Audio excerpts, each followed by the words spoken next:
Right, good evening, ladies and gentlemen. My name is Cantor Stephen Lees. I'm the cantor of the Central Synagogue. We welcome you here tonight. It's sort of happy and sad. It's happy to see so many people in our synagogue. It's also very sad that 75 years after the Second World War and the Holocaust that we have to come together to discuss anti-Semitism. It really is a shame on all of us. I would just like to mention very briefly before we start and before I introduce you to Rabbi Barry Marcus, the rabbi of the Central Synagogue, I would just like to point out on your seats there was a brochure, Grand Central brochure. We've started a whole new program at Central Synagogue. We've rebranded, we've called ourselves Grand Central, and train station, you get it. And we have so many different events happening. For whatever you want, whether it be films, talks, and everything is really high quality. So have a look at that in your spare time. We do hope to see you at all these future events. I would now like to invite Rabbi Barry Marcus to welcome you all. Thank you.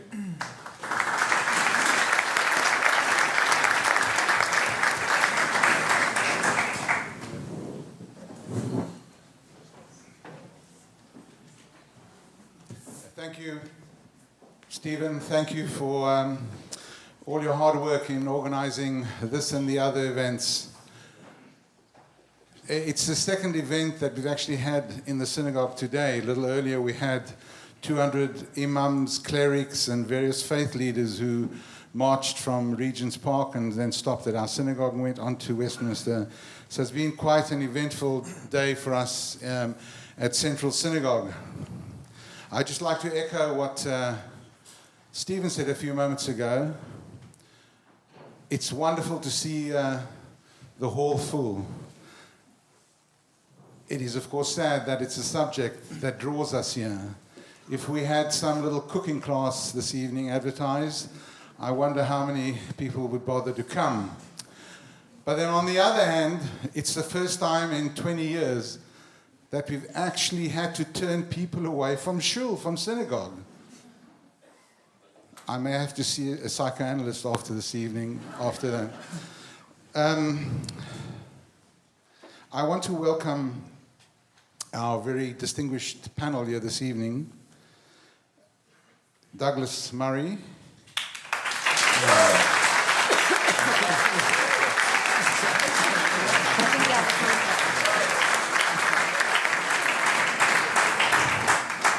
Maajid Nawaz.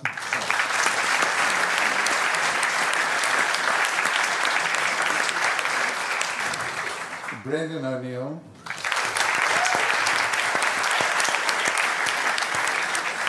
And Simon Rodan.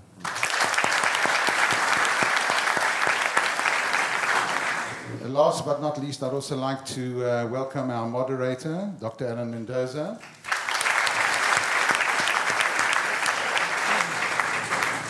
He's under severe pressure this evening because his claim to fame is he's Raquel's brother, so he's under scrutiny this evening. But seriously, though, we thank you all for your time, and we look forward for an illuminating evening. Can I just ask those who may have mobile phones or any other media technology, please switch them off now. Thank you. And now we hand over to Dr. Alan Mendoza. Thank you. Does this work? Yeah. Okay, thank you, Rabbi Marcus, thank you, Stephen, and thank you all for coming tonight. As has already been said, it's a sad topic that we're obviously discussing. I don't think any of us would have needed to discuss this topic 5 or 10 years ago here in Britain. I think it's a sad testimony that we are indeed doing so. And I think you'll agree the panel we have is as testimony to why so many of you are here tonight to hear from the distinguished panellists on the subject we're going to speak about here. Now, let me explain what's going to happen. We are going to start with short 5-minute sort of opening statements from each of the panellists. Brendan O'Neill, who, as you know, is the editor of Spiked Online, will kick off. Then Simon Rodan, who joins us from the American Jewish Committee in Paris, will probably tell us a bit more about what's happening on the continent in this way. And I think we do want to explore the European dimension of what is happening, and maybe even the global dimension of what's happening tonight. Then Maajid Nawaz, who, of course, founded the counter-extremism think tank, Quilliam Foundation, still there today, and is, of course, also the parliamentary candidate for the Liberal Democrats in Hampstead and Kilburn, will then speak. And finally, Douglas Murray, who's my Henry Jackson Society colleague and also the contributing editor at The Spectator, will give his thoughts. We will then move into a slight moderated discussion between us, where we will speak for a few minutes about some of the issues raised before we go to questions. And the questions will work like this. There are two, I think, microphones, yes, two on each side there. We will take questions from people who queue up at question time. So you'll have to queue there to be called. And what we will do is probably take 3, maybe 4, depending on demand, questions at a time. The panellists will then give their thoughts on that, on the ones that they feel are relevant, and will then turn it back to you for more questions. So that's the format. Do hope you'll enjoy it. And with that, I'm going to ask Brendan O'Neill to kick off for us. Thank you. Thank you. One thing has become really clear over the past 6 weeks, I think, which is that lots of influential people don't think anti-Semitism is a particularly bad thing. Certainly, they see anti-Semitism as being less bad than Islamophobia. Attacks on Muslims make the opinion-forming sect really angry in a way that attacks on Jews just do not. Amongst the cultural left and much of the respectable media in Europe, violent or racist assaults on Jews are seen as less important, less bad than violent or racist assaults on people of the Islamic faith. And you could really see this, I think, around the terrible Chapel Hill shootings in America, where 3 Muslims were killed by some crazy Richard Dawkins fan, allegedly. And very quickly, the liberal Twitter sphere and the commentariat went into overdrive, and they were demanding to know where were all the articles condemning these killings and highlighting the vulnerability of Muslims in the West. Before long, there were so many articles about the lack of articles that there were no space left for the articles about what actually happened there. And I think obviously, that killing switched on people's sympathy, lots of people's sympathy, not just the liberal elites, of course. But after the synagogue shooting in Copenhagen and after the kosher deli massacre in Paris, it was a bit different. There was a kind of palpable uncertainty. What should we say? How angry should we get? There was more awkwardness than anger. Or consider the desecration of 250 Jewish graves in France a few days ago. They were daubed with Nazi symbols, really wrecked by these anti-Semites. Where was the anger? Where were the articles about the lack of articles? Where were the hashtags? It was not evident that people were made angry by that event. And again, I think influential people fail to condemn and confront anti-Semitism. For some reason, confronting anti-Semitism head-on makes them feel uncomfortable. But I think it's even worse than that, because some people who really should know better actually lend legitimacy to anti-Semitic violence. After the Chapel Hill shootings, the cry went up that this must be recognized as a hate crime. But when Jews in Europe are attacked, often the opposite happens. People say maybe it wasn't a hate crime. Maybe it was just misfired political anger. Maybe it was justifiable. So the respected religious commentator Karen Armstrong said about the kosher supermarket massacre, it was about Palestine. It had nothing to do with anti-Semitism. She was only echoing the BBC's Tim Wilcox, who said maybe the Jews of France brought the Paris massacre on themselves by treating Palestinians so badly, because, of course, all Jews must bear collective guilt for that. There was the recent court case in Germany in which a judge described the firebombing of a synagogue as a political act. Anger with Israel, anger with the Gaza conflict. It was political, he said, not anti-Semitic. And this week we hear that officials in Preston blamed anti-Semitism on Israel. So anti-Semitism is seen by a lot of influential people as political. It has a strain of justice to it. It can be a radical act.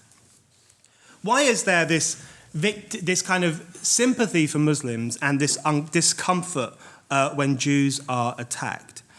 I think the reason the liberal elite is so obsessed with Islamophobia is because they've turned Muslims into their kind of pet victims. They actively trawl for evidence of Islamophobia because they can use it to fortify their own prejudices. They can use it to fortify their view of ordinary white working class people as racist, as Islamophobic, as stupid, and they can use it to fortify multiculturalism.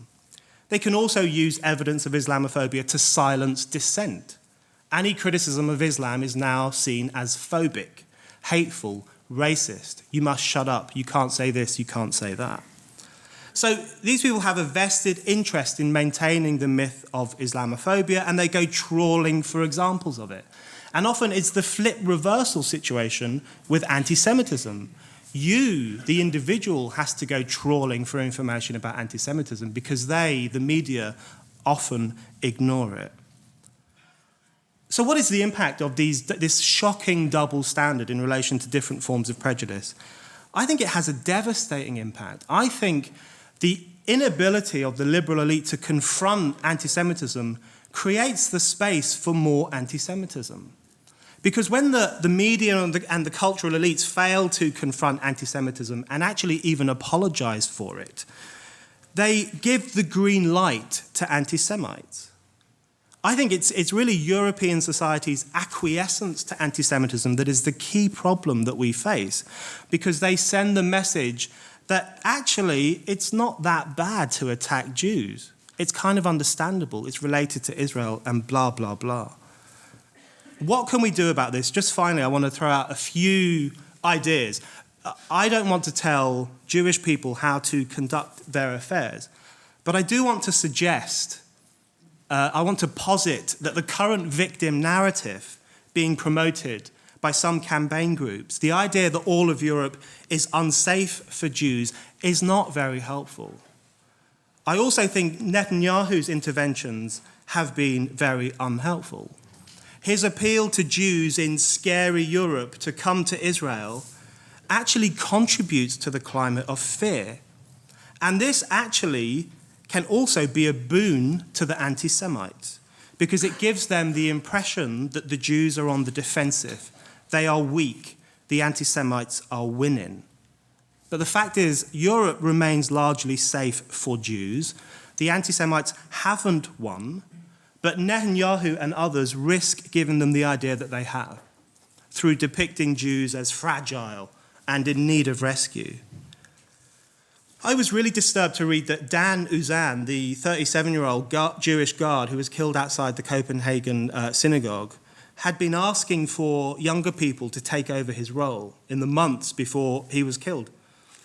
And that's a really pressing question, I think. Where are the younger Jews? Where are the younger activists? I think that is what we need today. Young Jews to train up, work out, be visible, fight back, alongside other communities that are willing to offer them solidarity. We need Jewish muscle to show that the anti-Semites aren't winning and that Jews actually have a long and fruitful future in Europe.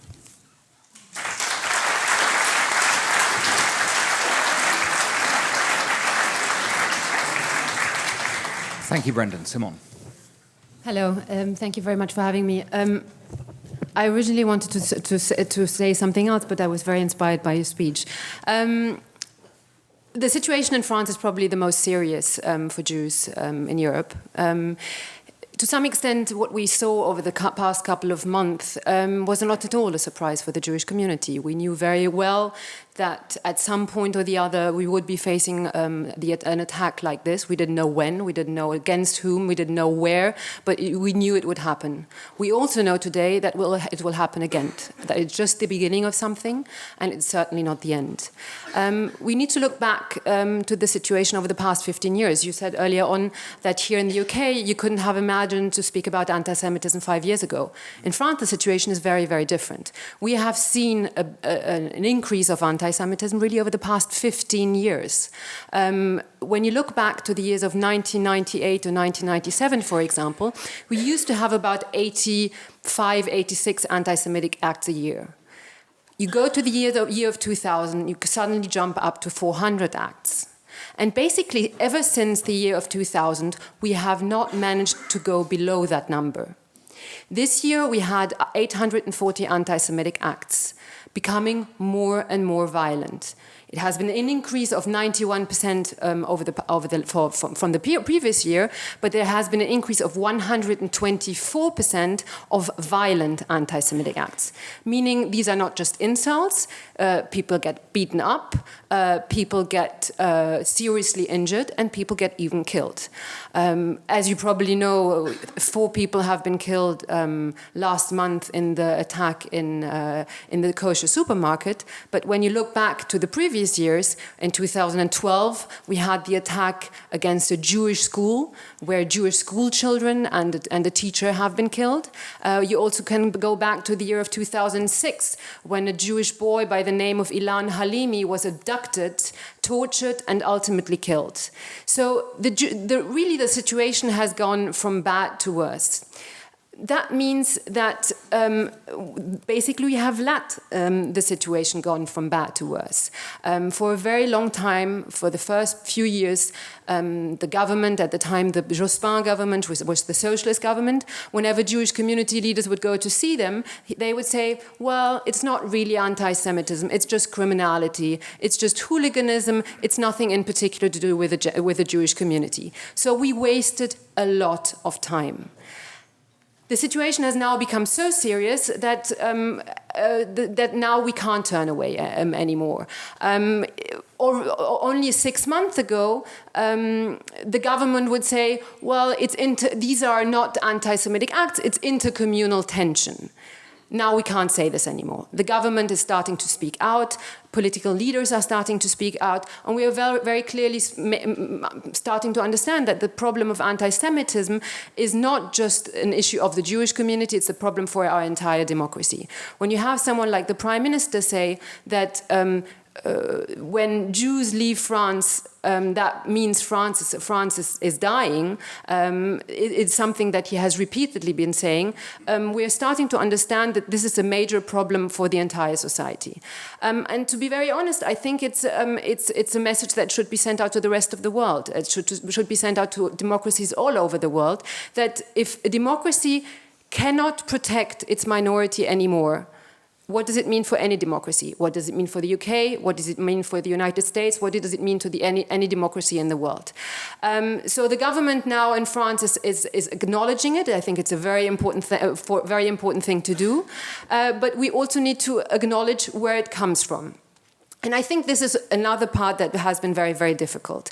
Anti-Semitism from the extreme right is easy. We had a desecration of cemeteries 20 years ago in France, in Carpentras. We had 1 million people in the streets. Anti-Semitism coming from another minority that itself is subject to racism, Islamophobia, is more difficult, in particular for the left. And I think this is also something you have drawn on. And I think we need to be saying this very, very clearly, because the reality is if we don't speak out very, very clearly, if we don't name the problem, we can't solve it. I will stop there because I know we only have 5 minutes. But I think that is one of the major issues that we need to say. And what we need to say is that we need to be able to name the problem.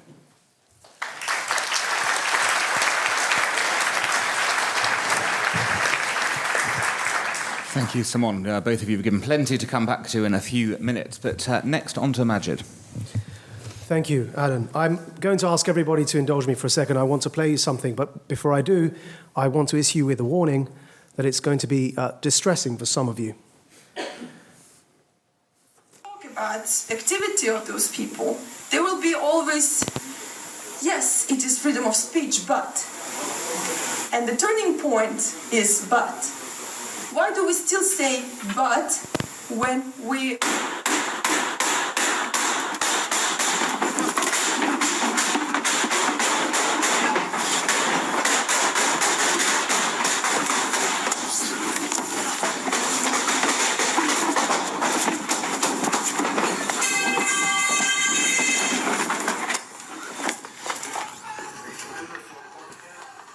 I do apologize if that distressed anyone in the room. That is the audio from the Copenhagen shooting. And the shooter chose, chillingly, the moment to let loose a volley of shots just as the speaker was making the point that when people pretend to defend freedom of speech, they caveat it with the word but. And he decided to choose that moment to let off the shots. He then went, as we all know, to a synagogue and killed some innocent Jewish people. Before that, it was in France at the kosher shop. And before that, it was in Belgium at the museum. And I really want to, first of all, congratulate all of you for being here today, because that was a cafe. This is a synagogue. They had security outside the cafe. They had close protection for the cartoonist. And yet, despite that, this incident occurred. And so it could just as easily occur in London. It could occur here at this very synagogue. And the sheer fact that all of you are here this evening is a testament to your own bravery, to your own courage, to your own determination, to refuse to cower in the face of this terrorism, and to say, by voting with your actions and your feet, never again. Because something we learnt after the rise of Nazism in Germany was of the danger of the banality of evil.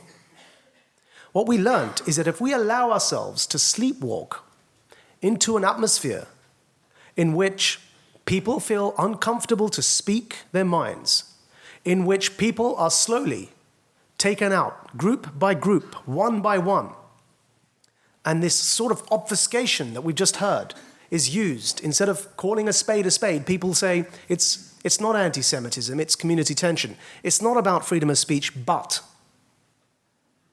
if we allow ourselves to sleepwalk into that climate without standing firm and strong and drawing a line, as we are doing here this evening, drawing a line in the sand and refusing to be coward, then before we know it, it will be too late. Because the question that we were here to address this evening is, have we reached crisis point? Well, I'll ask you to answer that question based upon the recording that you've just heard. If in Europe today, people are speaking in synagogues or in cafes or in libraries, and they're talking about freedom of speech as the subject, or about anti-Semitism as the subject for discussion that evening, and they feel scared to even enter the hall because they're worried that somebody's going to attack them merely for speaking, then I'd argue that that is a level of crisis point, because the very foundation of democracy it rests upon a few points. One of them is the right to express yourself, because without the right to express yourself, you cannot campaign for the political party you represent. You cannot go and vote for the party of your choice. You cannot hold those in authority above us to account for their mistakes. All of that rests upon freedom of speech.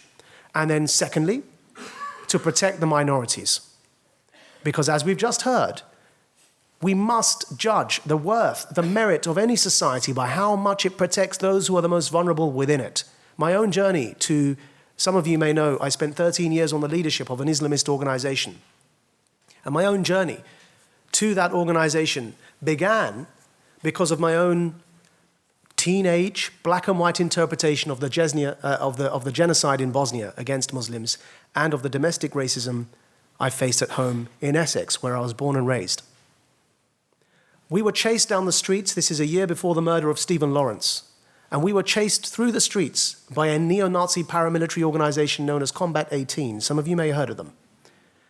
They were chasing us with screwdrivers and with knives and with hammers.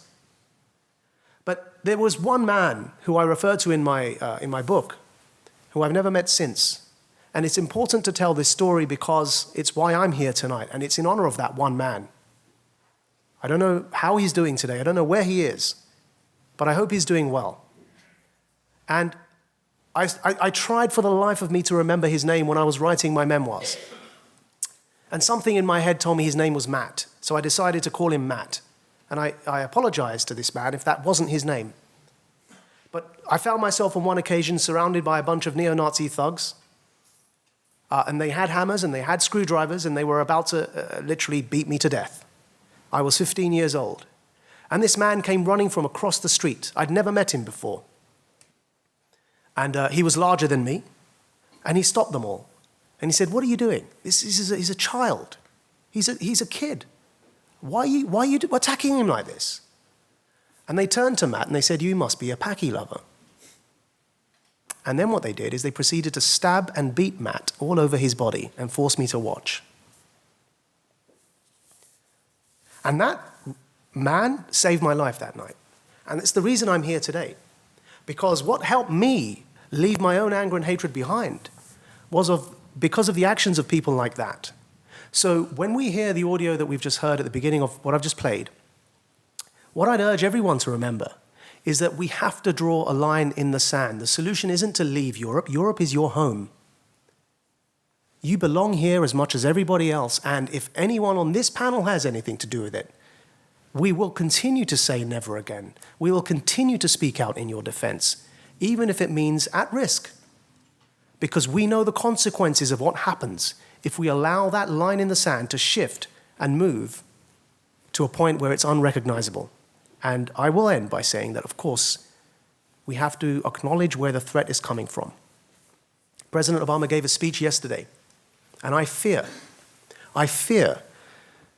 that he is succumbing, and we all succumb, to what I've been calling of late the Voldemort effect. If anyone's read Harry Potter, you know what I'm talking about. Where he who must not be named, we're so scared of naming the threat that it increases the hysteria. We're dealing proportionately, not only by the assessment of our security services, but also by all the statistics that look into this and by the monitoring services. Anti-Semitic attacks are proportionately far, far, far higher. It's not even one level higher, 3 times the level of attacks against Muslims. They are far higher. And proportionately, the risk to the safety in our societies, we have to be frank and candid about this. They come from the threat of jihadist attacks. They do not come proportionately, from far-right neo-Nazi extremists wanting to blow up synagogues and what have you. That is a challenge. It is a threat. But I'm talking about proportionately where the focus of the main problem is coming from. So when President Obama gave this speech, he said, we will not allow these people to claim they are religious leaders. They have nothing to do with Islam. No. They are not Islam, the Islam. Of course they're not. Nor am I, nor is anyone really, because Islam is what Muslims make it. But they have something to do with Islam. They have something to do with it. If you're going to argue with one of them, and I do all the time, you're not discussing Mein Kampf. You're discussing Islamic texts. They have something to do with Islam, and the danger of not naming it, what I call the Islamist ideology. And just one sentence, what is Islamism? Islam is a religion. Islamism is the desire to impose any version of that religion over society. It's the politicization of my own religion. What is jihadism? The use of force to spread Islamism. The danger of not naming this ideology is twofold. Firstly, within the Muslim context. Those liberal Muslims, reforming Muslims, gay Muslims, feminist Muslims, dissenting voices, minority sects, the Ismailis, the Shia, all these different minorities within the minority of the Muslim community are immediately betrayed. How are they betrayed? Because you deprive them of the lexicon, the language to employ against those who are attempting to silence their progressive efforts within their own communities by not naming the ideology. You surrender the debate to the extremists, and actually what happens as a result is they hijack the debate, they monopolize the discourse, and communities divided even further apart, rather than bringing people together, even though the intention of the President Obama was to try and bring people together. The second danger is in the non-Muslim context. What happens if you don't name the Islamist ideology and distinguish it from Islam? President Obama in his speech said there's an ideology we must challenge, and he didn't name it. So, think about it. You're sending out the message to the vast majority of Americans, there's an ideology you must challenge, but then you don't tell them what's it called. What are they going to assume? The average American is going to think, yeah, I've got to challenge an ideology. It's called Islam. You're only going to increase anti-Muslim hatred, like he who must not be named. You'll increase the hysteria, the Voldemort effect, I call it, by not naming the ideology, because the average guy out there will then assume the president is talking about the religion itself. But if you distinguish Islamist extremism and say, look, Islam's a religion, we're not going to tell you what good and bad Islam is. We're not going to define that for you. What we can say is you mustn't try and impose that on anyone else. If you do, that's called Islamism, the ideology. And that's what we have a problem with. Unless you make that distinction and isolate the people that you're challenging, the average non-Muslim out there in the world who doesn't know that will think, yes, we've got to challenge the religion, all Muslims are bad, let's drive them out of Europe. So actually, it doesn't do us any favors not to name this ideology. And with that, I'll end because I have someone far better than me who's waiting to speak.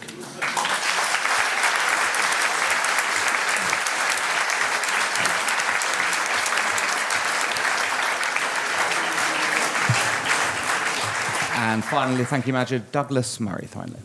Well, thank you very much, Alan. Thank you, Maajid and everyone else. Let me try to get down to some brass tacks, as it were, on this. There's a lot to say. You've heard some very important points already. I'm not going to reiterate them. It's also, I think, not worth my while saying, what the Muslim communities in the UK, for instance, should do. I think Maajid is probably the only Muslim here, and he certainly doesn't need to be told what the problem is. I don't need to say what the wider problems are in the rest of the country among Christians and other non-Jews in Britain. I think that would be a waste of your time and my time. But I will talk, presumptuously perhaps, but make a few observations about what Jews in the UK, and I would argue in Europe, need to be thinking about. And I will try to also say what you should do at this juncture. Because actually, last summer, Maajid and I were both speaking at a rally in London, opposition to anti-Semitism, outside the Royal Courts of Justice. I was very struck by a lot of things about that event and the organising that went into it, very admirable as the organisers were. One was that one of the rabbis who spoke in her remarks, which were laudable and much to be agreed with, tried to summon up the spirit of Cable Street, and it didn't really work, and there was something tonally wrong and all sorts of other things, as she said, they shall not pass, and so on.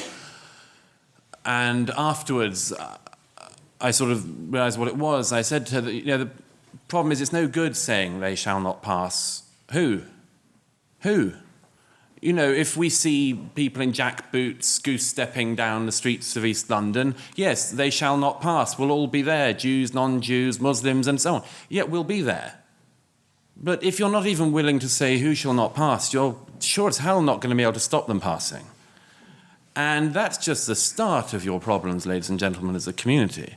This is endemic across, I would argue, your political and religious leadership, a total unwillingness to recognise the problem.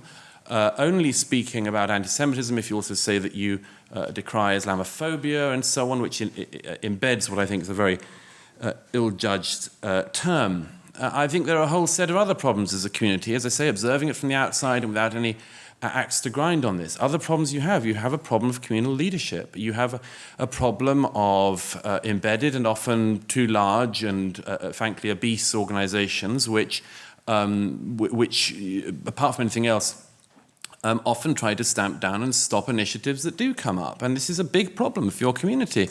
Brendan said, we need young people. Yes, but in my experience, any young person, Jewish or non-Jewish, who wants to do anything in this area is stopped by community leaders who say, we've got this in hand, it's okay, it's all being dealt with. It's not being dealt with. If it was being dealt with, we wouldn't be in this situation in the UK. You say, where are the people and what should they do? A very good example of what you should do. Hold it. There's more.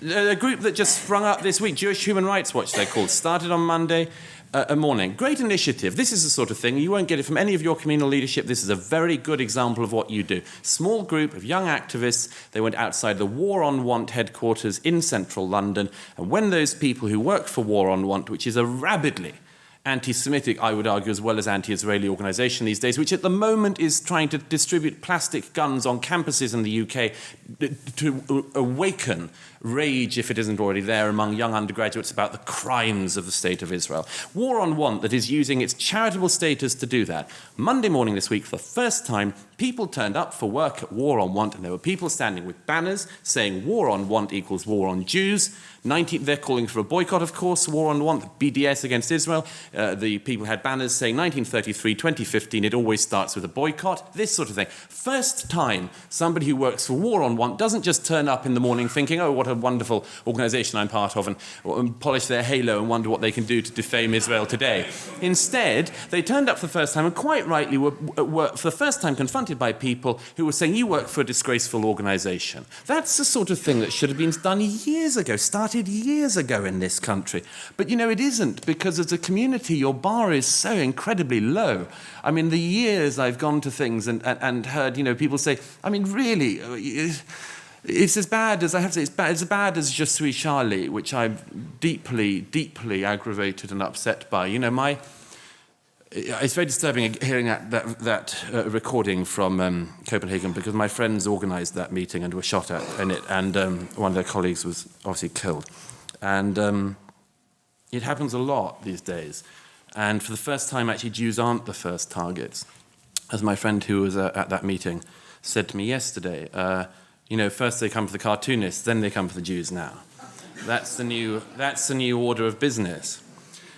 And people weren't Charlie, ladies and gentlemen. They really weren't. They aren't. If they were, Charlie Hebdo cartoons would be being published in every single newspaper and on every TV station. You know, when Nick Clegg and David Cameron and all the other political leaders say, Je suis Charlie, no, they're not. No, they're not. If Charlie Hebdo had been published in the UK, it would have been decried as a far-right-wing, racist, Islamophobic magazine that would have been shut down years and years ago. And don't think that when people say Je suis juif, that they mean that anymore. They really don't. They really don't. It doesn't mean anything more than Je suis Charlie. It's a bit of sentimentality. But hold them to it. Hold them to it. For God's sake, you know, in Doha last Friday, the sermon given by the Imam at the biggest mosque in Qatar. Just reflect on this, the biggest mosque in Qatar. I mean, you might have noticed Qatar's doing quite a lot of business in this city these days. What did the Imam say at Friday prayers in some? He said, among other things, this: Allah, strengthen Islam and the Muslims and destroy your enemies, the enemies of the religion. Oh Allah, destroy the Jews and whoever made the Jews. This is being, and has been in recent days, pumped round by the ministries of the Qatari government. They've been sending round the video. They're proud of it. Is anyone in this country among the community here going to say, you know, we'll raise that sort of thing? I doubt it, because people don't even raise it when it happens in this city. And it does. It really does. I would argue, just in wrapping up, if I may, this is the problem we're in. It is a mistake of interpretation, among many other things. People have all sorts of bigotries and biases. I don't doubt it. I don't think we're perfectible or anything like that. But the problem that we have in our time is overwhelmingly a problem of Islamic fundamentalism. And it targets not just cartoonists and Jews, but the other day, obviously, just one example, a group of Christians from Egypt who were beheaded on the shores of European waters. President Obama, of course, didn't identify them as being killed because they were Christians either. He said they were Egyptians. No, they were killed because they were Christians. So this is a real problem we have of identifying what the problem is. The problem, I would submit, then comes that people say, well, then you're going to say things about Muslim communities and Muslim leaders that you wouldn't say about anyone else. I promise you, I would say the same things about anyone else. If they called for the murder of people, if they wanted to put bombs on trains or to shoot at people in their places of worship or anything else. That's the problem. There is a possibility after that there will be secondary problems of people then, as Maajid rightly says, going off with the wrong ideas, ridiculous overstatement and so on, definitely. But deal with that primary problem and those secondary problems will go away.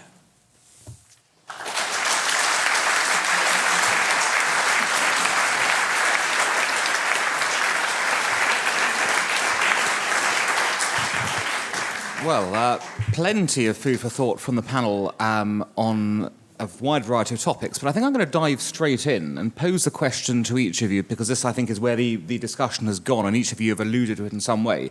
Okay, having identified the problem, or at least a component part of it.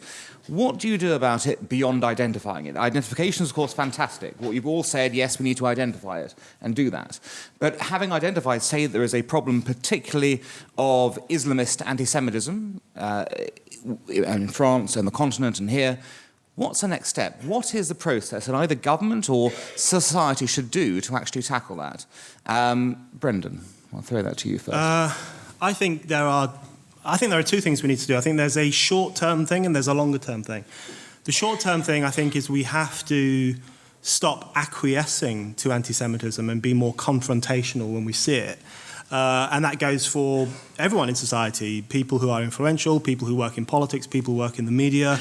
We've got to be more upfront about naming it, as the other panelists have said, and challenging it wherever we see it. You know, the example of it's a small example, but I think it's very important, where last year lots of these kind of crazy anti-Israel campaigners went into Sainsbury's in Holborn, and the Sainsbury's responded by taking all the kosher food off the shelves so that they wouldn't see it and be, made angry by it. That kind of acquiescence is a problem. They should have stood by the kosher products and punched anyone who tried to take them off the shelf. That's what I would do. So in the short term,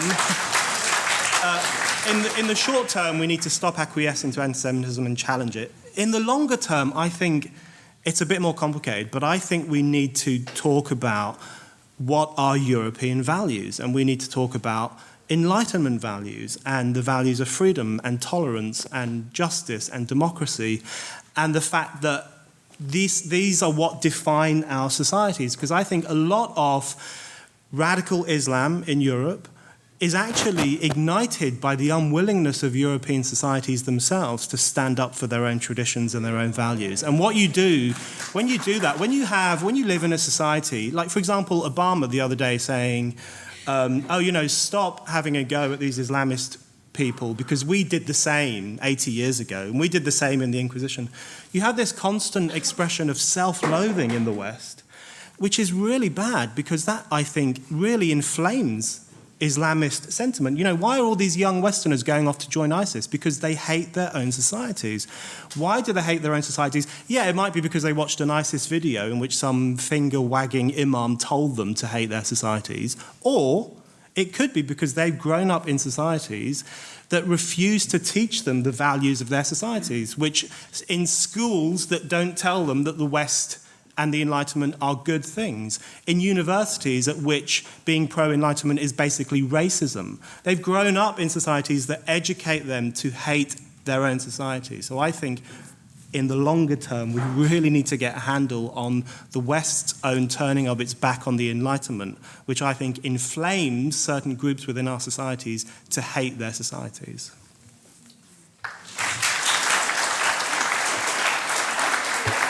Simon's going to come and address the French context in a moment, but I'm going to throw that to Douglas as well, because it's a natural point. You've been saying this for some time. Yeah, I mean, look, there are two parts of it. I mean, there's the government bit of it, what can be done in legislation and so on. I think actually the current government's done a lot of very good things in that regard. There's obviously extra legislation and tweaking of legislation that can happen, but I mean, I sort of think that bit's in hand. The truth is, the thing, as I sort of alluded to earlier, and it's not just a Jewish community issue here, but it's an everyone issue. The truth is, the great disappointment of the last 14 years has been that civil society has failed, that we can't do the things to the Islamists that we would do, as I referred to the neo-Nazis. We just not, it seems we're not set up for it, or people don't have the guts and the balls for it. They just, they fear being called a name more than anything. And, the thing I've always said is, we'll win when an Islamist who is not breaking the law but is saying horrible and hateful things is treated in the same way that Nick Griffin is treated. That's when we'll win. Because we all recognise he has a right to freedom of speech and so on and so forth, and if he's not breaking the law and it's a legal party and so on. But, we don't invite him to loads of places. The Quakers don't host Nick Griffin, to have Q&A sessions. The Methodist Church doesn't celebrate the political thought of Nick Griffin. The Anglican Church doesn't have hymn sheets that promote things that Nick Griffin thinks. Of course not. We know what to do with those types of fascists. But societally, we've totally failed to understand, to even recognise, and then to deal with this type of fascism. It's a magnificently terrible failure, and we're reaping the rewards. We have to wake up to this.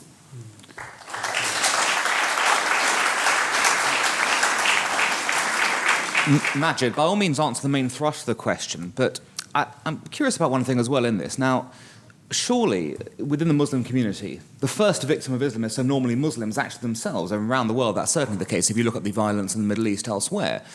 What is that relationship between Islamism and the main body of the Muslim community, and how does that play into this, and what can, aside from the governmental measures which you've been working on for many years, what can happen within that community to make a change as well? I'm glad you asked me that, because I actually was going to leave to the rest of the panel what wider society should do, and it's already been covered actually really, really well, and I thank both Brendan and Douglas for their points. But I did want to touch a bit upon about what I think my fellow Muslims should be doing more. It's a great shame. The Quran lays great emphasis on self-scrutinization and searching within oneself to criticize where one has made a mistake. And I feel that Muslim communities today are very quick to point fingers at everyone else and not really be willing to accept where their own mistakes are. So last year, to the month of the Charlie Hebdo massacres, I was on a television program, and there was this young lady who was covering her face, wearing the niqab, the face veil. And this young man next to her said, the discussion was around offense, and this young man next to her said, your face veil offends me, so you shouldn't be allowed to wear it. And I intervened, of course, and I said, look, it offends me too, frankly, but just because it offends me, she's got every right to wear it. I've got every right to be offended. But what I cannot do is insist that she dresses in a way that doesn't offend me. Kind of, common sense. So I defended the right of this young Muslim woman to cover her face, though I vehemently disagree with the practice. And I told her that to her face on television, live. I said, I disagree with this. I don't think it's either religiously mandated, but it's actually more importantly, it's degrading to women. But actually, if you want to do that to yourself, fine. I certainly can't stop you. And I shouldn't try to. Otherwise, I'll get punched in the face, So what happened next? This young man then undid his top a bit like this, and kind of unveiled a T-shirt. And the T-shirt he was wearing was a cartoon. And the cartoon was of a stick figure called J, representing Jesus, saying hi to a stick figure called Mo, representing Muhammad. And the stick figure called Mo said, how you doing? That was the extent of the cartoon. And the young woman who I'd just defended turned and said to him, you can't do that because it offends me. You can't wear that T-shirt. So obviously I reacted exactly the way you've all reacted now. And I intervened again, and I said, being the liberal that I am, small L liberal as well as big L liberal, Alan's rival, I said, hold on, you've got the right to wear that face veil, and that offends everyone here, but fine. And he's got the right to wear that T-shirt, and it offends you, fine. Everyone can wear what they want. Let's just move on. Now, what, of course, the BBC did is they cut the close-up shot of that cartoon and only showed it from a distance. Now, this was at the time, if some of you may remember, I helped Tommy Robinson leave the EDL. And it was at that time. And there was a lot of his followers who were looking to me for consistency because they were trying to work out whether they can trust this Muslimic dude, right? So I got a lot of hassle on Twitter. Like, you were in that show. Why don't you say anything? And I thought, look, this is a moment where I can try and bring a few people together here around some common sense. So I tweeted the following. I tweeted the image I've just described to you, and I said, I said, I'm sure God is greater than to take such offense at this image. I, as a Muslim, am not offended at this cartoon. What happened next kind of led to a downward spiral it was a nightmare scenario, really. It led to multiple death threats. It led to the Deputy Prime Minister having to intervene on national television to say he can tweet a cartoon. It led to a huge, huge problem, a petition to have me deselected from my parliamentary seat, which, by the way, is in Hampstead and Kilburn. Where am I going with this story? Alan's question was, what should Muslims be doing? The reason I tweeted that cartoon is because the Islamist and jihadist narrative is that depicting the Prophet Muhammad is part of the cultural war against Islam. Now, of course, it's not, because anyone who understands anything about satire, anyone who understands anything about parody, will not listen to Ali G asking, is it because I's black, and then accuse Sacha Baron Cohen of being racist. And you will not watch The Life of Brian and suddenly decide you're going to launch a holy crusade, right? So it was important for a Muslim to say that so that we can disarm the Al-Qaeda narrative that these cartoons are part of a war against Islam. So what I wish happened didn't happen. What I wish happened is that more Muslims across the country said, we are also not offended by this innocuous image of our prophet saying, how are you doing, to another prophet that we also believe in. If more Muslims had done that, it would have, well, Douglas and I, the last time we shared a panel, I think it was, I don't know where it was, and you used the phrase that you attributed to Ayaan Hirsi Ali, spread the risk.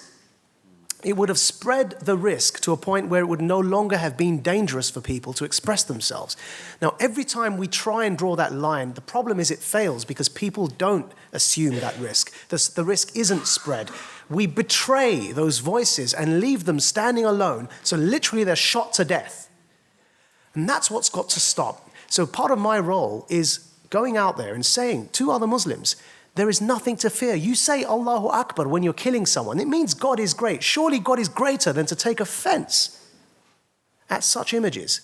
So what we try and do is encourage more Muslims to come forward and really have the security in their own religion not to be offended by a cartoon in the same week when thousands of girls had been enslaved and raped in Nigeria and in Syria and in Somalia, and then 21 Coptic Christians are beheaded, and the Yazidis, there's an attempted genocide against them, and we choose to protest against cartoons.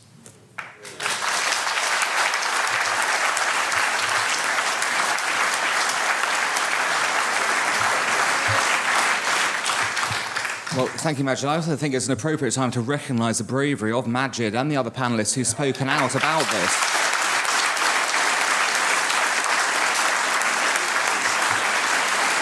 In public, and I say that because it should be axiomatic, it should be a normal thing to happen, but as you've heard, there have been very real death threats and very real abuse that takes place, and anyone who engages in this subject in a public domain is quickly targeted by extremists and attempted to be shut down, so it is worth bearing that in mind. Now, Simone, you mentioned, of course, that things are at a worse stage in France, obviously, than here.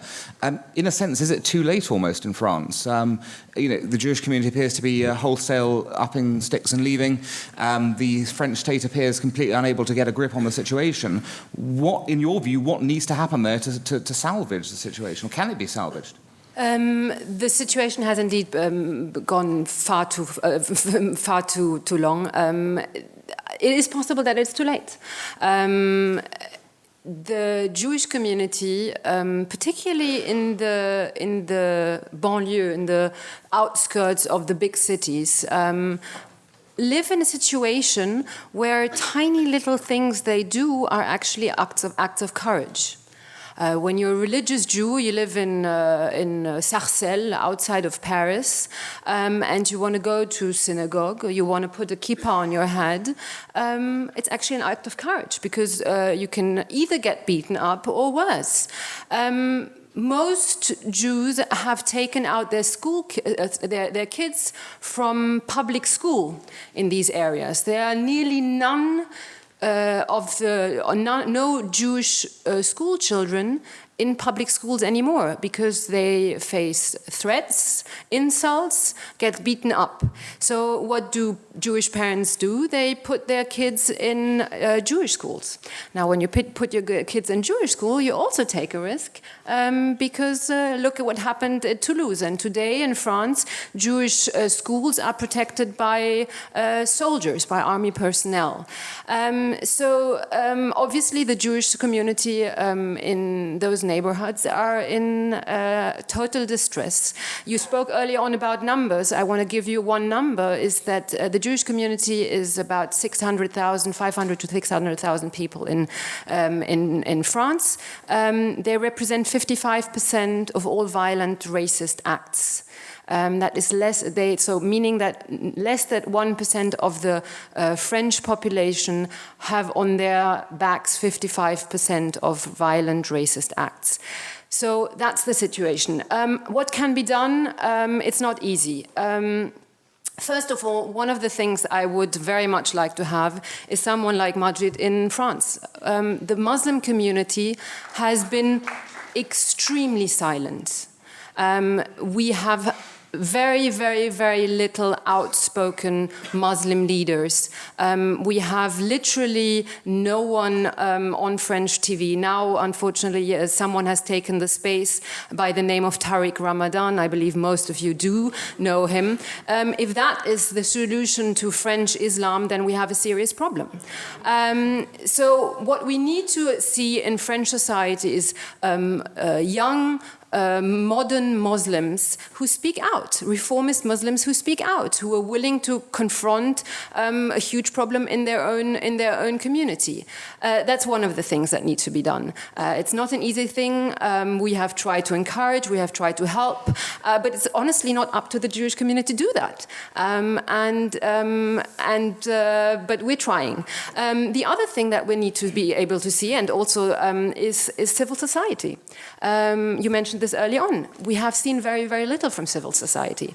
The reality is that most Jews know that if the attack last month had only been the kosher supermarket, we would definitely not have seen 4 million people in the streets. And it gives us a sense of solitude. It gives us a sense of isolation. And there is, unfortunately, there is not yet a wake-up call. There is not yet solidarity from the rest of French society. So one of the things that the government, that Jewish community leaders need to be able to do is to encourage civil society movements. Try to understand the rest of society that yes, maybe this is about the Jewish community, so maybe they don't care that much, but it's not going to end with that. And we've already seen the beginning. As you said, now it's freedom of speech. We also have seen attacks against policemen. And what's next? So if we really want to see things to happen, we need to be able to see the Muslim community, and we need to encourage civil society movements. And are we going to manage to do this? I honestly don't know. And this is one of the reasons why many Jews ask themselves seriously the question today in France, whether they have a future there. And it is certainly not helpful for Benjamin Netanyahu to come to France and tell Jews that they should leave. But on the other hand, I can understand my French fellow Jewish citizens who certainly ask themselves the question whether they should be staying. I, for myself, consider that we should be staying, that we should be fighting for our rights, that it's not up to the terrorists and to the jihadists to decide whether we should stay or leave. But I certainly can understand the mother who takes her school child to school that she decides not to. Well, yes, well, I'm hoping you may have. So far, we've been very consensual on the panel. I think when Brendan threw his grenade of the Netanyahu statement in, it may provoke something. I don't know, Douglas. You may not be answering this, but well, look, everyone, is it helpful? Everyone has disagreements with Netanyahu over various things. I'm concerned, I have to say, in the British narrative. I mean, I looked at the Metro newspaper, that awful junk-free paper you get on the tubes on a Monday morning. And, 2 days after Copenhagen, what do they lead on their front page? Outrage as Netanyahu, says that Jews... The story is not about Benjamin Netanyahu. It really isn't. And but I appreciate and definitely see...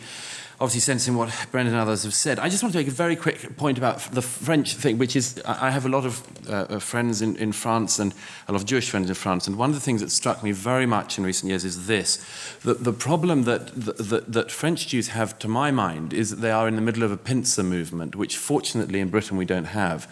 What I mean is that on the one hand you have the Islamists, a very large immigrant population on whom the Islamists can draw.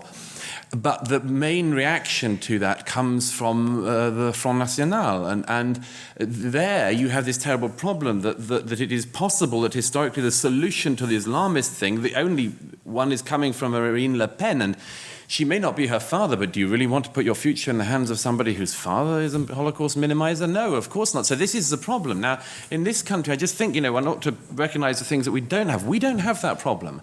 And that is worth mentioning. The farthest right, as it were, party there is, UKIP, really is not a Holocaust, minimizing, Holocaust denying party. And I do think that as well as excoriating people when they get things wrong, it is very important to praise people when they get things right. But one very quick other point on that. There's a book that came out at the same time as the atrocities last month by Michel Houellebecq, called Submission. It's some of you have read about it. There is a point in this book which I think is extremely important for what we must, after all, think of, which is how to widen this beyond the people in this room and to widen this into wider society.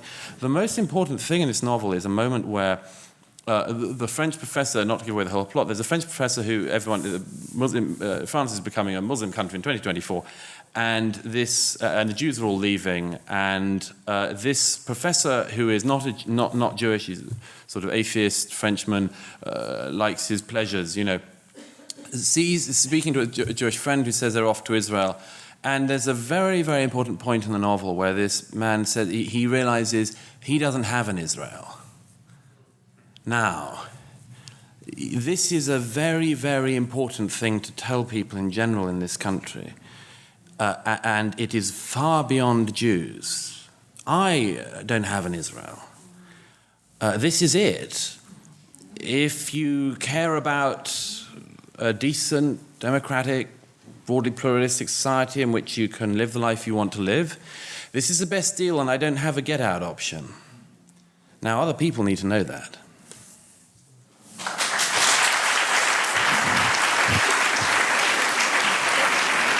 I will. We're going to shortly move to the audience question. If you'd like to ask a question, can I suggest you start queuing up at one? Start queuing up at one of the microphones right now. In the meantime, Simone wants to just add something. Yeah, and No, quiet, please. No, ladies and gentlemen, this has to be done, in a modicum of decorum, please. Simone. Yeah, I would just like to add one tiny little thing to what you just said. You're absolutely right that you don't have the same problem in the UK about the Front National. One of the most important things is that the Front National says things, and it comes back to naming things. The Front National says things that no one else is willing to do. And one of the problems is that if the democratic, in our case, Republican voices don't say things, then the space will be taken by the populist extremist parties. Brendan, would you agree with that? Is the problem mainstream politicians now just being too afraid to say things which create space for extremists? Yeah, completely. And particularly, actually, those who claim to be on the left. I consider myself left-wing, which I know is a ridiculous thing to do in this day and age. But, a left-wing tradition that was democratic and enlightened. The people who sat on the left side of the French National Assembly, which is where the term left comes from, who were pro-enlightenment, pro-reason, who were into equality and democracy and everything else. I think, when I say Netanyahu is exploiting fear in Europe to make what I think are political gains, I think we need to recognise why he's able to do that, which is because too many people in Europe have not stood by the Jews and have not said, we are not going to stand for this kind of terror, we are not going to stand for this kind of illiberalism. So it's a failing of European civil society and the European left which allows Netanyahu to do that in the first place. So I think there's a combination of factors there. Okay, right. Now to the questions. What I'm going to do is take two from this side, two from that side. The panellists can then decide among themselves which questions they'll address and their answers will come to each of them down the way. Maajid, just to warn you, I'm going to kick off with you for that. But what I am going to ask is, although there is a right of free speech here, there is no right to drone on. If you drone on, I will cut you off. I have a magical tool to do so. So we've just got to move on to allow everyone their right to free speech. So if we'll start on this side. If you want to just identify yourself as well, but just your name and if you represent an organisation. Can everyone hear me? Yes. My name's Peter Davis. I have two very brief questions. No. We have to have one question. One question only. We'll combine them then. I'll combine them. Firstly, when does...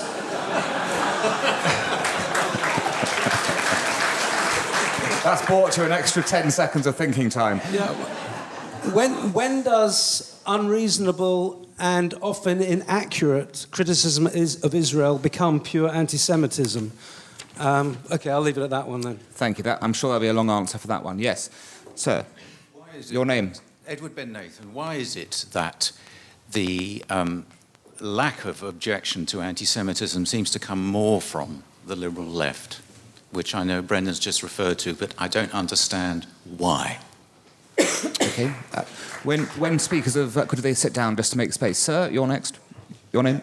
My name is Paul Leslie. Speak into the microphone, please. Yeah. My name is Paul Leslie. I have been in regular. I have a great special interest in them, done my own investigation, and I'm particularly interested myself to Simon Rodin von Venzaken because, and the question would be, and I'd like to illustrate it, is there now a case for pressure to be put on the French government to make sure that this disgraceful leniency shown by all too many law officers in France comes to an end?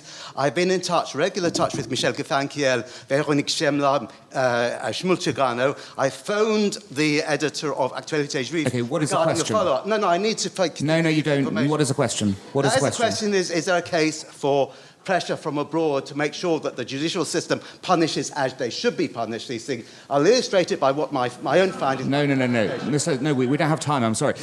We've got the question. If you want to illustrate to someone afterwards, I'm sure she'll be happy to listen to you on that. But she'll answer your question on whether the judicial. Well, it's a question about the judicial system and should it actually punish people appropriately with laws. Thank you. Hi, I'm Jonathan Paris, a political analyst. My question is about the Muslim community. Daniel Pipes wrote years ago that one of the things that will keep violence from the Muslim community in check is that the fear of Muslims that they'll be tossed out of Europe.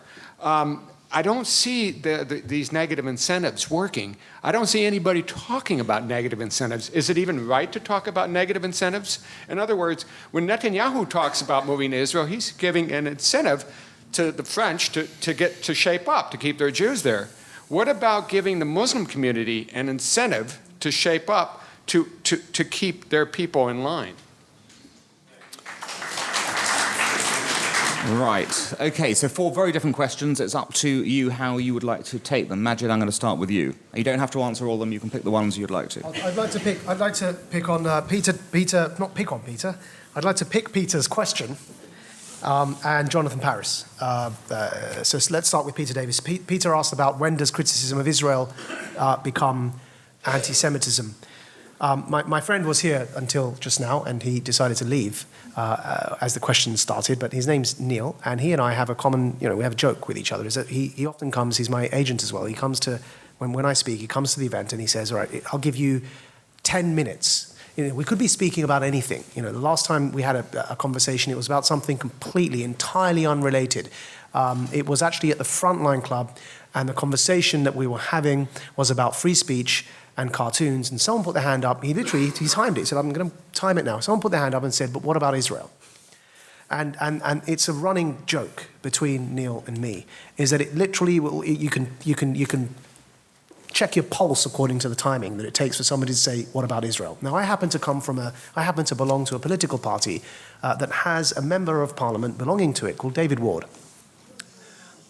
And what he did is that when people were murdered in Paris for expressing themselves, and others were murdered for being Jewish and for no other reason, he tweeted, Je suis Palestine.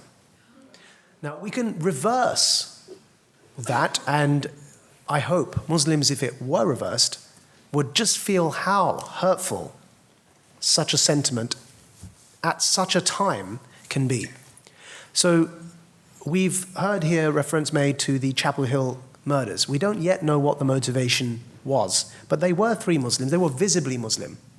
2 ladies wearing a headscarf and a man. Just imagine a member of parliament, after the brutal murder of these 3 innocent Muslims, tweeted, Je suis Israel. You'd be horrified. All of you here would be horrified because you think, my God, that makes Israel look bad. It's just appalling that somebody could tweet Je suis Palestine as if somehow it's an answer. Because that's the only implication one can take from it. Now, of course, it goes without saying that if Pakistan decides to send trained terrorists from Kashmir into India, I, of Pakistani descent, should not be attacked on the streets of London for it. It goes without saying, and unfortunately it has to be said time and time again, because in the case of Jews, it keeps happening. And that's when you know that something that is, disguised as anti-Israel criticism is in fact anti-Semitism. Use the disproportionate test. Use the relationship test. What on earth does it have to do with anything? And so that's in answer to the first question. The second one, negative incentives.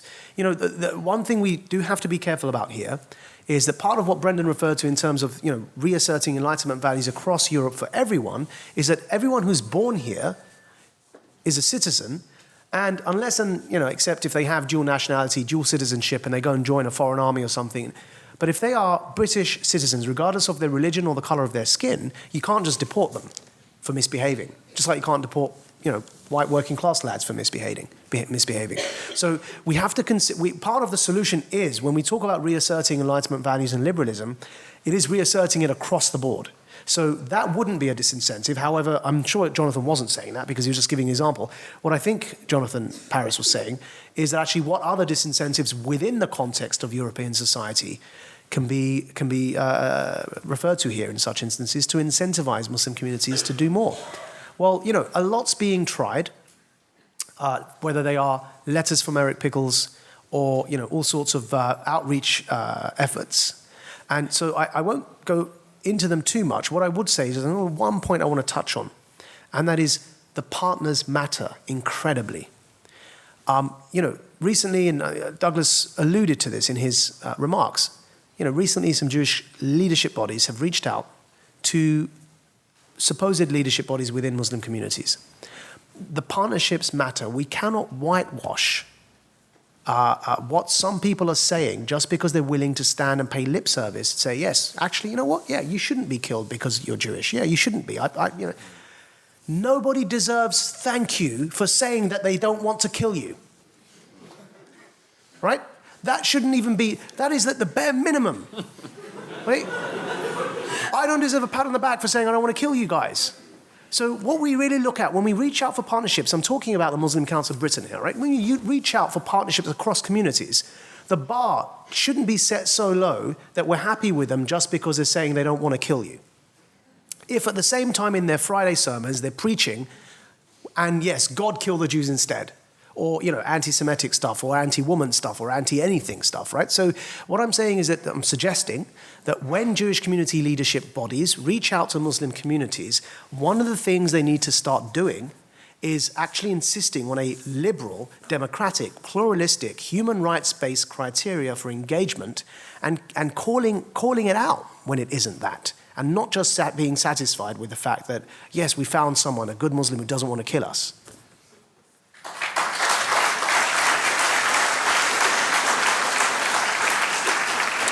Brendan, over to you. On the question of when criticism of Israel crosses the line into anti-Semitism, I just think the line has virtually been erased now. I mean, I was one of those people who always said, we have to maintain a moral distinction between people who criticize Israel, which is legitimate, and people who hate the Jews, which is not legitimate.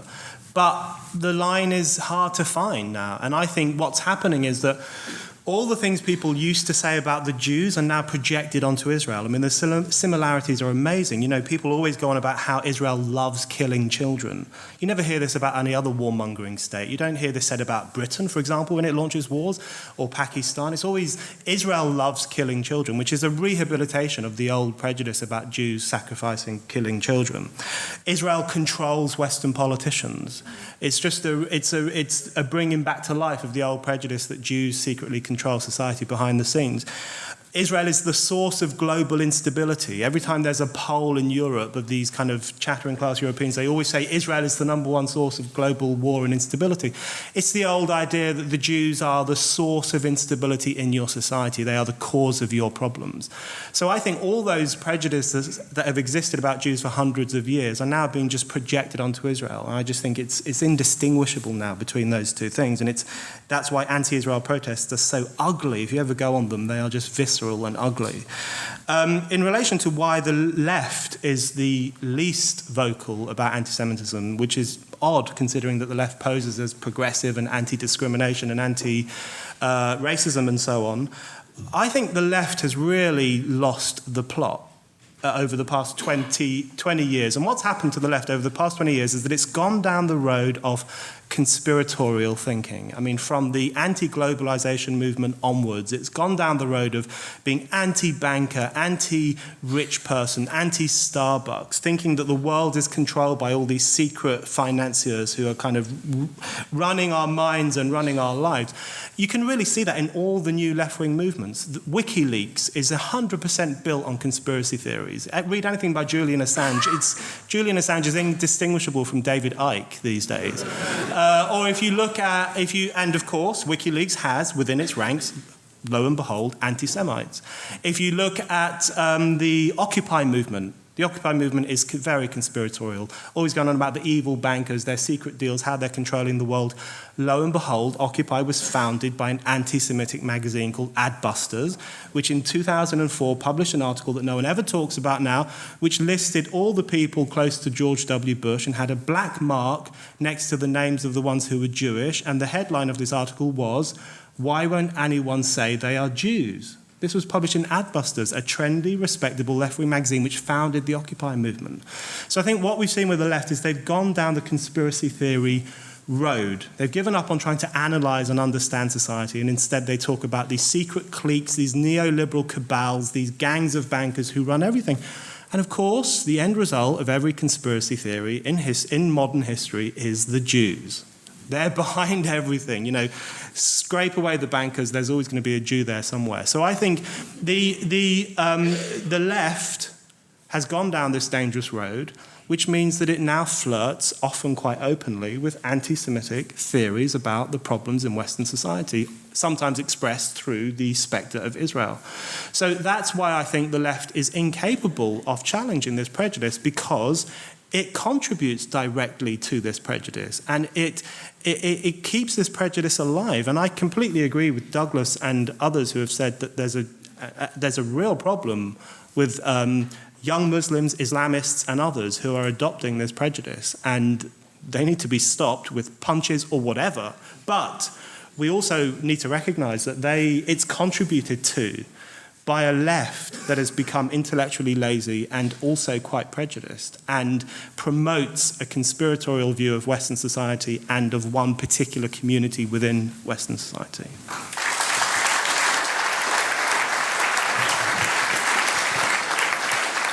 Simone, the question about law enforcement, is the law actually being enforced in France? Yes and no. France is probably one of the strongest legal systems in terms of hate crimes, incitement to hatred and anti-Semitism. The problem is that we are experiencing a phenomenon where we have two different realities. When you do commit a hate crime, either through speech or through action, in real life, you get condemned for it. You go to courts. When you do the same thing on social media, on the internet, you don't. And unfortunately, this has created a situation where people can't make the difference anymore. We have created a sense of everything is allowed, and young people can't make the difference between what is online and what is offline. One of the things now President Hollande has decided to do is to change the law, because what everything was going on the internet used to be. The media law was in charge of it. Now the criminal code will do that. So maybe things will start to change slightly.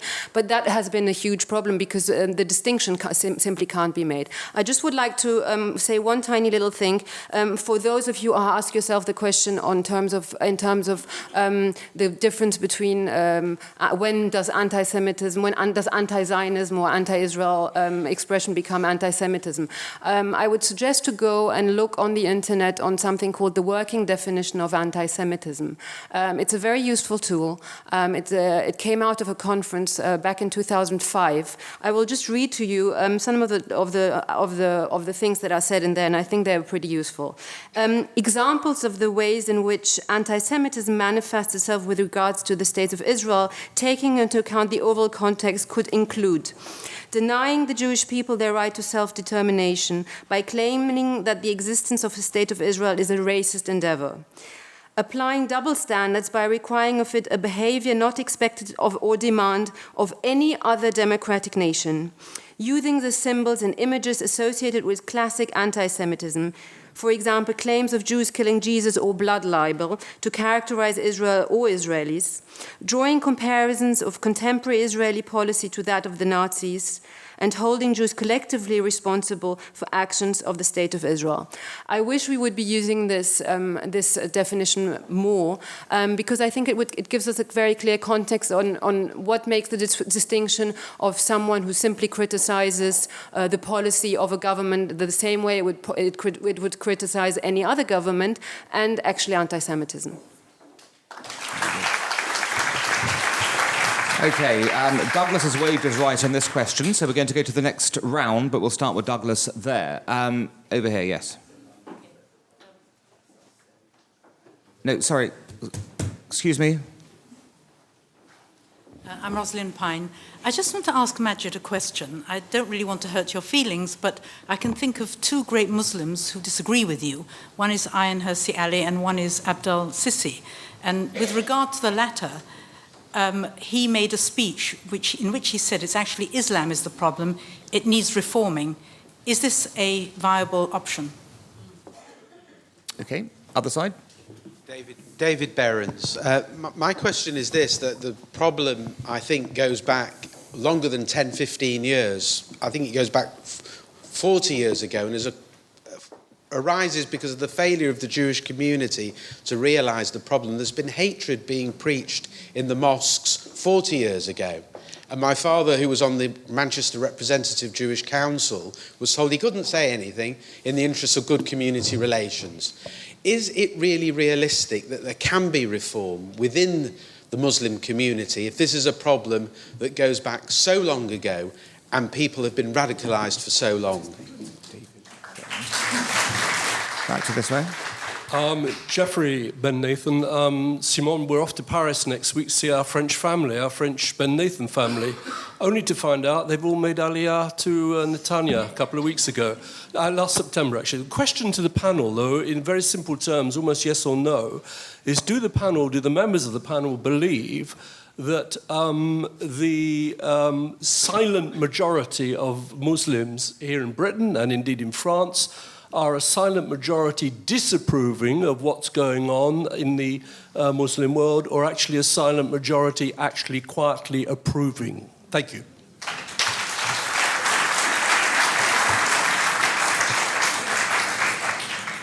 My name is Karen Lewin, and I have only a very quick comment. When anybody starts stirring up anti-Semitism in front of me, I just tell them that we're approximately 260,000 people amongst 58 million in the UK. Okay, that's brought another question. Hi, my name's Martin Rankoff. I'd like to ask the panel if they believe that there is a real and current danger of respectable and established and international recognised charities being hijacked or influenced by extremist organisations for the purpose of achieving their own agenda. Based on last night's Exposure documentary and also this week's calling out of the War on Want charity, who I was fortunate to be there, whose blatant war on Jews in regards to its boycott policies is not a real threat that the extremist groups are using these charities to cross over onto the respectable side of the divide. Thank you. We'll keep on going, so I think we can get you all in this round. Go on. Hi, Gabriella Stafford. I just wanted to ask really, it's one question, but in relation to Israel and why Jews sort of take the blame for Israel and the left, is it not that the left have invested so much in imperialism, the idea of it, that they can't seem to extricate themselves from Israel, and thus they have to defend anything that happens anti-Israel? And for Maajid, does he think, as a parliamentary candidate, that we should be investing in the Enlightenment values that will then liberate people from having to get involved in religious discussions and what is good in one religion and what is bad in another? Okay, thank you. Jacob Kashir, Queen Mary University Atheist Secularist Humanist Society. Sorry, that's a mouthful. In the wake of the Charlie Hebdo killings, Douglas and Maajid were really strong voices for absolute freedom of speech and not a but at the end. And I'll thank you both for that, first of all. Online and in the press, myself and a lot of friends found ourselves arguing with Islamist apologists. And time again, they would say, you don't have absolute freedom of speech, you have Holocaust denial laws. And they would say, like, that's the exception, it doesn't exist, there is no freedom of speech. So I wondered if you could comment on that. Okay. Sandra Dangor. I've always said that things can only start progressing if the Muslim community starts taking responsibility from within. So when, after the Charlie Hebdo affair, Eric Pickles said exactly the same thing, the MCB, Muslim Council of Britain, piped up and started playing victim, and how dare he open his mouth, and how dare he criticizes the Muslim community. It is not their fault, nothing to do with them, they have nothing to do with it. So would the panel agree that something has to start from within, and perhaps taking a different, or the Muslim community having a different leadership other than the NCB that can talk more positively on their behalf? Thank you. Last two, yep. Yeah, hi, Paul Young. In fact, I almost didn't come tonight because I also listened to the recording that Maajid played on earlier on Sam Harris's podcast the other night, and it really did chill me to the bones. I served in Northern Ireland back in the 80s, and I don't think I've been this scared since those days, those heady days in West Belfast. But my point or my question to the panel is, should we not widen this debate a little bit? Because I've been following this problem of Islamism as opposed to Muslims, Islamism, political, the ideology, for some years now. And this is not just about Islam. This is about religion, and religion coming from the private sphere into the public sphere. And surely we should be talking about all communities and a secular society pushing religion back into the private sphere where it belongs. And the final question. So Simon, I'm a PhD student in sociology at London School of Economics, a hotbed of Islamist activism. And my question is, have any of the panelists read, it's a somewhat controversial question, have any of the panelists read Paul Collier's book, Exodus, on immigration?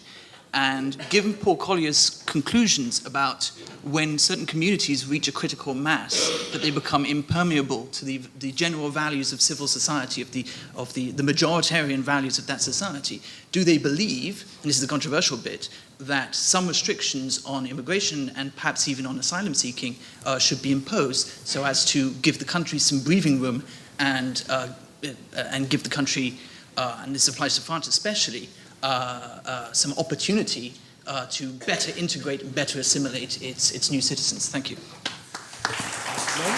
Simon, I think it was. Right, a ton of questions there. Douglas, I promise you to start. You can start. The answer to the last gentleman's question is yes. I mean, I've always taken a lot of heat for this, but my own belief is you cannot integrate people when you have immigration at this speed. The Huguenots are always cited. 50,000 Huguenots came after 1683. That was about 6 weeks average immigration over the last decade and a half into this country. I think it's unsustainable. I'm not afraid to say it, but it's a controversial point. A lot of other people think, bring a bunch of people from Syria to Acton and they become as London as anyone else. And it's just, that's not the case. These things, as Jews and others know, these take time. It takes a lot of time, and I don't think it's going to work, frankly, at the speed we're going at for any of our countries. I wanted to very quickly look, these are deep waters, some of these questions. So let me plunge straight in. Look, I differ from others on this panel, and I'm sure in this room, in that, I think there is a fundamental problem that Islam is unwilling to face up to, and that it comes from the origins, it's there in the origins, it's not insuperable, it's not unsolvable, it's not impossible to be overcome, but it is there. And General Sisi, I mean, You know, I wish it hadn't been him who'd said it. But General Sisi was right, and he was right to lecture the scholars of Al-Azhar about this. If you doubt this, consider just two of my favourite important Al-Azhar comments recently. One is that one was a statement in December from Al-Azhar saying that ISIS, yes, they are terrorists, but they are not to be deemed heretics. This is a very, very important point. This is not an ignorant point.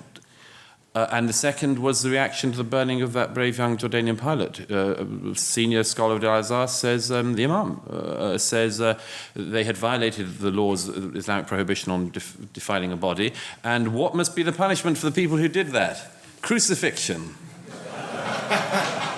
You've got to take your laughs where you can these days, ladies and gentlemen. I'm chopping off one hand. Yes. Now look, let's move on quickly to a couple of other quite deep waters, but let me do it briefly. The silent majority, no.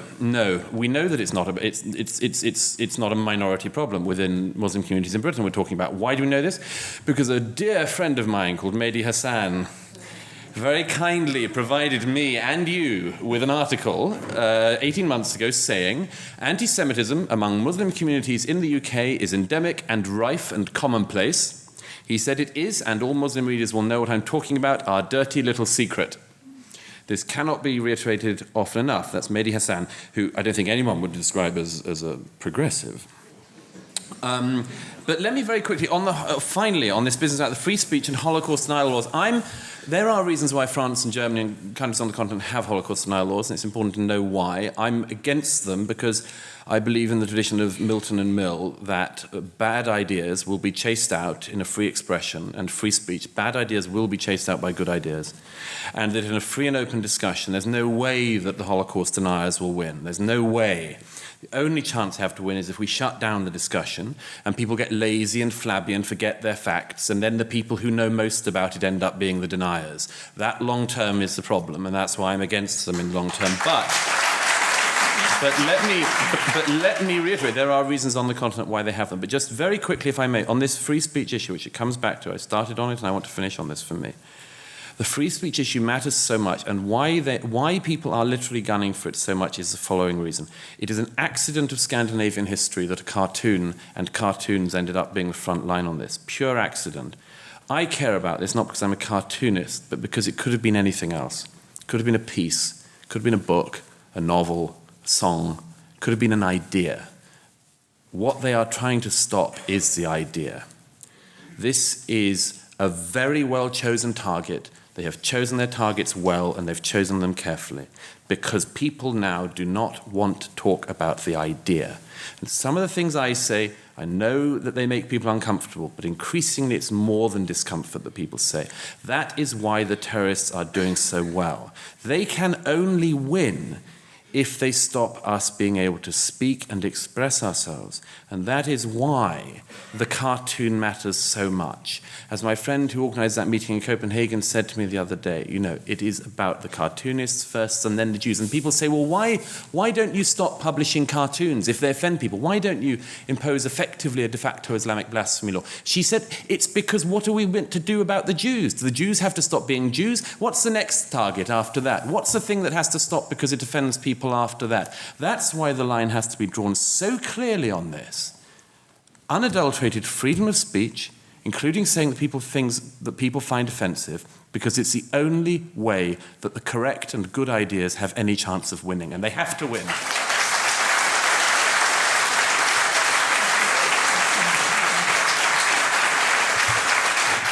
Simone, over to you. Yeah, I would like.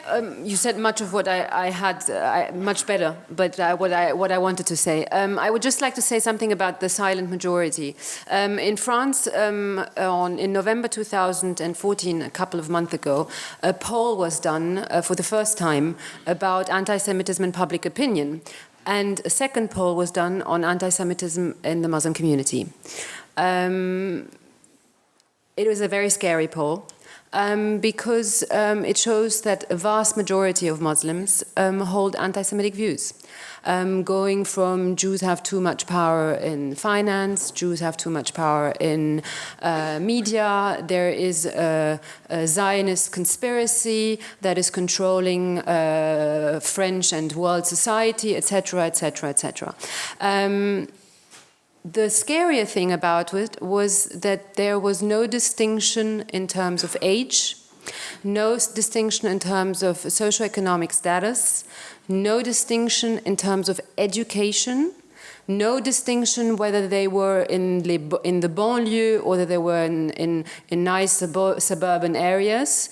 The only distinction was the level of religiosity, meaning that those who consider themselves less religious are far less anti-Semitic than those who are more religious. Now, more studies need to be done, but it obviously doesn't give us a lot of hope in terms of the silent majority, at least not in France. Brendan. Yeah, on that issue of the silent majority, I'm always struck actually by the similarity in thinking between mainstream Muslim groups and radical Islamist groups. They might be more PC, these mainstream community groups, but they have a similar thinking, which I think is the cult of victimhood. Their capacity for self-pity is boundless among some of these people. They're convinced that society's out to get them. They're constantly demanding that, all the wars that they've recently gone through should be part of, Holocaust Day and all that kind of thing. It's this demand that you recognize their pain. That's what they all say. And in fact, bin Laden said the exact same thing. If you trawl through his statements, which was published by Verso, because of course left-wingers love to publish Islamist terrorist statements, he talks a lot about, the failure of the West to recognize the suffering of Muslims. So I'm always struck by the similarities between those two outlooks. And that comes on to a point I wanted to make about immigration, because I think I'm really pro-freedom of movement. I think freedom of movement is a really good thing. And I think the problem with saying that immigration is the problem is that it kind of lets society itself off the hook. Because when I go to universities and do talks about Islam and free speech and whatever, the craziest people in the audience have got English accents. They were all born here. They're the children, or actually the grandchildren of immigrants. They grew up in this society. They're integrated. They wear trainers underneath their smocks. The girls have lipstick. They are Western. And in fact, a lot of the time, their parents and their grandparents are actually quite moderate, and a lot of them wear Western dress. It tends to be the younger generations who wear foreign dress and who adopt these kind of very foreign and often quite backward ideas. So I think the problem is here at home, actually, and the failure of Britain in this case to integrate immigrants in a convincing way. And I think we should put more effort, and that's because I think Britain no longer knows what it stands for. And so you can't welcome immigrants if you don't know what you stand for, because when they come, like where I come from, this small place in North London called Burnt Oak, it's surrounded by Jewish areas. It's a small little Irish working class suburb which has more recently been taken over. I was going to say, but that's racist. More recently, there have been a lot of immigration there from Africa and other parts of the world, and they've transformed the whole community. It now looks and sounds foreign. And I don't think it's their fault. I think it's because they've come to a society which no longer elevates its own values over other people's. And that relativism acts as a green light to communities to do their own thing. So that's the problem we've got to tackle. Just quickly on freedom of speech, I think I completely agree with Douglas. I think freedom of speech is the issue, and I think I'm completely opposed to Holocaust denial laws for the reason Douglas outlined. I think they make the problem worse because they feed into a view amongst these already quite potty people that we've got something to hide, we're defensive, we can't prove that the Holocaust happened, so we have to surround it with this force field protecting it from public debate. It feeds into their whole kind of conspiracy theory, so we should just allow them to say whatever they want, publish whatever they want, and we should confront it and argue against it with facts. But one quick thing, in Denmark, where the killing happened, and that guy, we presume, was offended and therefore thought he had the right to kill those who offended him, we have to remember that the actual penal code in Copenhagen forbids people from degrading or insulting groups of people on the basis of their faith. So he didn't have to trawl the internet and look for Islamist videos telling him that it's really bad for people to offend your faith. He didn't have to read the Quran to get that idea. It's written into the law of his own country. And that's one of the problems we face today. We live in Europe, there are too many hate speech laws. There are too many pieces of legislation forbidding the insulting of Islam or the ridicule of certain groups of people. We need to dismantle piece by piece every piece of censorious legislation in Europe and send the message, you do not have the right not to be offended. That's not a right you enjoy in Europe. If you live on this continent, you will be offended, and you have to get used to it.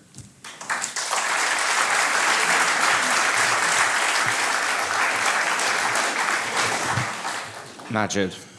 Okay, so I think people have addressed immigration, people have addressed free speech, so I think it falls upon me to discuss the reform in Islam question, doesn't it? Because, so your hour lecture starts now, yes? Yeah. So Roslyn, Jeffrey, Gabrielle, Sandra, and Paul all asked things that related to this big issue of reform within Islam. And let me start by this. Sam Harris was mentioned. Sam Harris, for those of you who don't know, is a bit like the Richard Dawkins of the United States. He's one of the neo-atheist thinkers, a critic of religion per se, not just Islam, a critic of all religion. And he was mentioned because somebody mentioned that he had that recording in his podcast, which he did. Touching on reform within the faith. Ayaan Hirsi Ali was also mentioned. I have been in long discussions with Sam Harris, with Ayaan, with Douglas, all of whom have similar views about my religion. And the culmination of my long conversation with Sam Harris is that we have transcribed the dialogue, and we're soon to publish it, hopefully this summer. And it's about the question of reform. And we tackle the issues head on. Douglas knows because he's read the thing. And it's very good, and it's available in Kindle when it comes out as well.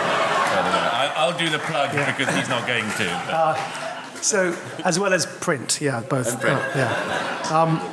Now, it's an attempt to really have this conversation because, Roslyn, it didn't offend me that you asked this question. In fact, Ayaan was at my wedding. I'm not offended whatsoever. My wife is there. I met Ayaan as actually Douglas and Ayaan. They were both opposed to me in the panel. Yes, no, not at all. And actually, Ayaan and Douglas and everyone, we have to start having these conversations, not just about Islamist extremism. And I'll tell you why. Because of what Douglas mentioned, that the Azhar University response was more than what Douglas said. When they said that the correct Islamic verdict against ISIL burning the Jordanian pilot Maajid al-Qasasbeh to death was crucifixion, they went further and they also said, which I was trying to prod him to mention as well, they said that one hand and one foot on alternative limbs should be cut off. Now, where they get this from is actually the Quran. There's a passage in Arabic from the Quran that addresses what's called in Arabic hiraba, which means highway robbery. And the punishment for hiraba, and the passage continues to say, those who sow mischief in the land, is this form of amputation of one hand and one foot from alternate limbs. So you've got a serious problem here that it's actually in what many Muslims hold to believe is the immutable word of God. Now, Azhar University are not Islamist. They are what I call traditionalist. And in this book with Sam, what I've tried to do in response to Sam's questions is go through all the different categories. Islamists, i.e. those who want to impose a politicized version of religion over society. Traditionalists, medievalists, in other words, fundamentalists. Those who will be extremely regressive in their views, but within the existing framework. For example, in Egypt, the existing structure, and they will want that law to remain misogynist or remain homophobic or remain entrenched in medieval values. So even once we deal with the challenge, the intellectual challenge of Islamism, even once that's defeated, we've got a serious problem with medievalists that also needs to be addressed head on. And so the answer to your question is yes. Not only do I take issue with Islamist extremism, I take issue with what I call the regressive medievalist interpretation of Islam by Muslims who aren't Islamists, such as what we've just heard that came out from Azhar. That needs to be addressed head on. There does need to be a reform of the way Muslims look at their scripture. There does need to be a reform even among non-Islamist Muslims. There needs to be a very frank and open conversation. Part of the problem is that that conversation, as Brendan was referring to earlier, isn't being had because what instinctively happens is the offense defense is erected. You can't say that because I'm offended. And the minute we start talking in that way, you're a bigot because you just said Islam is problematic. And I say, well, you're a bigot too. And then, the conversation breaks down. And when that conversation breaks down in that way, it happened in the United Kingdom through the 90s, people felt they were unable to have these conversations. The people that feel, as we've heard already tonight, the people that fill that void in the middle when you feel uncomfortable in having these conversations, I mean, it's odd. You feel uncomfortable in actually saying it's wrong to say that the solution to jihadism is to amputate people's hands and limbs. If you feel uncomfortable saying that, then the EDL are very happy to fill that void. And they're very comfortable to say that.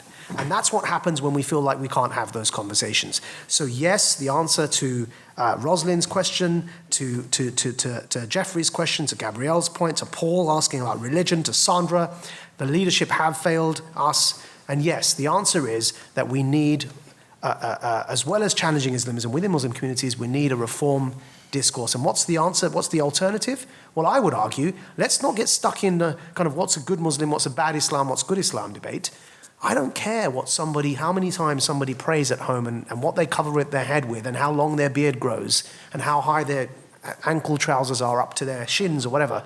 I don't care about any of that, as long as they don't try and impose that on anyone else. So that's why I'm an honorary associate of the National Secular Society. The solution to all of this is to reassert small L liberal, human rights, pluralistic, democratic values and grow a spine. One quick final point from Douglas. I just wanted to detain you for 30 seconds longer, if I may, just to mention that famously Anna Akhmatova was visited in Moscow in the worst days by Isaiah Berlin, and she had a conversation that was free about ideas, and she said to a friend afterwards, it was like meeting a visitor from the future. What you've just heard is the future. That is the answer. And there are very few people who are willing to say it, and I think that deserves an enormous amount of tribute.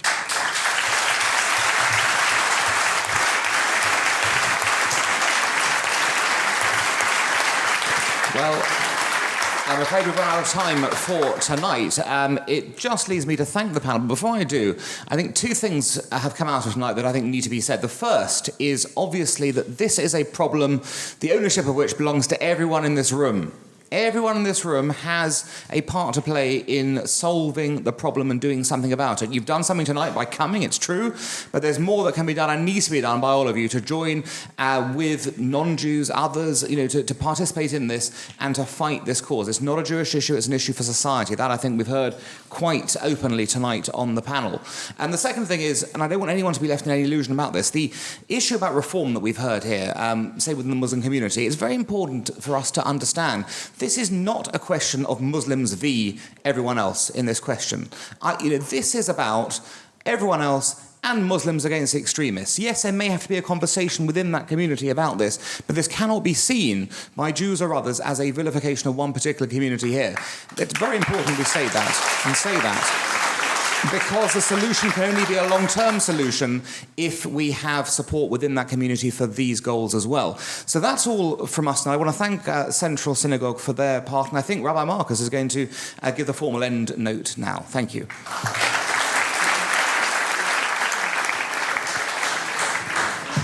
Ladies and gentlemen, I want to, on your behalf, thank the panel for enlightening us.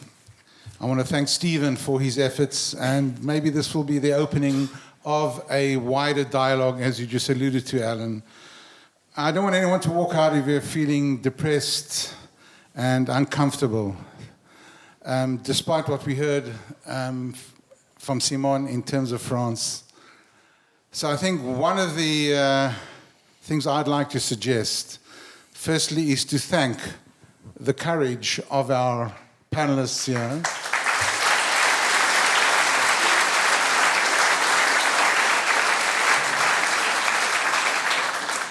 And may what be a good idea, I think, is if we could clone Douglas, Maajid, and Brendan. Being the three non-Jews on our panel, we need more like you, and we need to hear those voices. Thank you very much, ladies and gentlemen.